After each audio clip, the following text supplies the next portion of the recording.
पावसाळ्यामध्ये त्यांनी ती भिंत तोडली, पूर आला तेव्हा.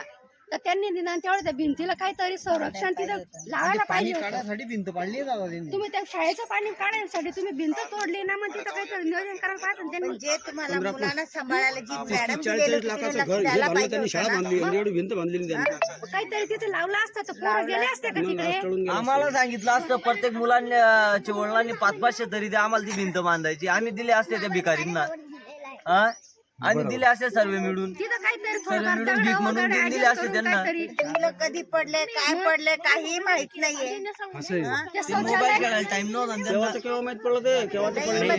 पण तुम्ही पटकन पडले ना तर तुम्ही लगेच काढायला पाहिजे होतं ना. तुम्ही महापालिकेला येऊ दिलं, मग त्यांनी काढले. त्या पण त्या मुलांचा जीव काय वाटलं चालले गेले ना, त्यांचा जीव किती असतो. तुम्ही आज ती भिंत बंद केली असते तर पोरं तिकडे गेले नसते.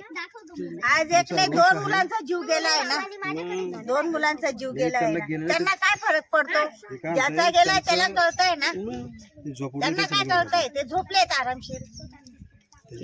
काल पुरी शाळेमधले एक सुद्धा आला तिथपर्यंत.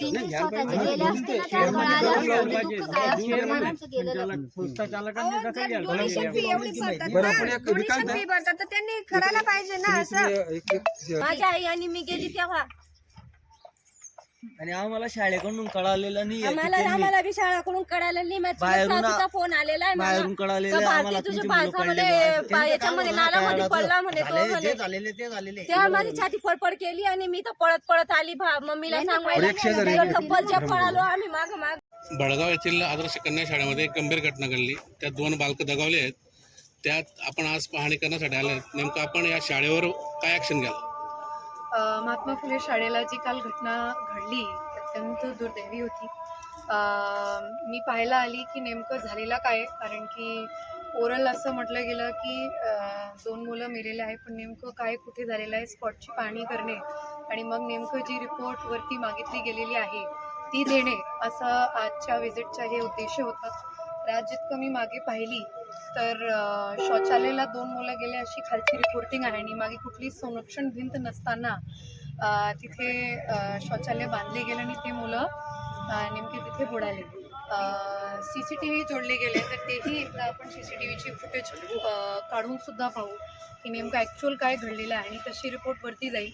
शाळेची जी चूक प्राथमिक दिसून येते की बाबा शौचालय जिथे बांधलेलं आहे तिथे भिंत फुटलेली आहे किंवा मुलं गेले आणि नंतर सापडले नाही किंवा त्यांची शोध घेण्यात आली नाही, अशी प्राथमिक रिपोर्टिंग जी खालून मिळत आहे त्याची सगळी खात्री केली जाईल आणि खात्री केल्यावर सक्ती ते सक्त जे काय शिक्षा आपण शाळेला, त्यांच्या प्रशासनाला किंवा आमचे सुद्धा इन्स्पेक्शन रिपोर्ट जे असते व्यवस्थित गेलेले आहेत की नाही वरती, हे सध्या पाहिल्यावर आपण व्यवस्थित ॲक्शन शाळेवरही घेऊ. मान्यता रद्द होऊ शकतं का मॅडम?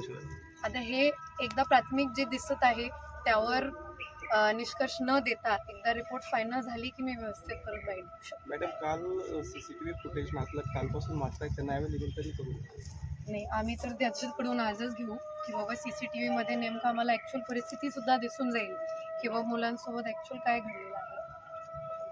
त्यांनी ते बदल केलाय मॅडम, ते DVR त्यांनी काढून ठेवली.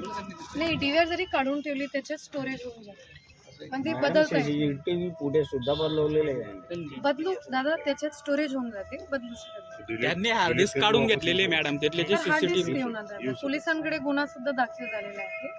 असं ठेवणे आणि देणं नाही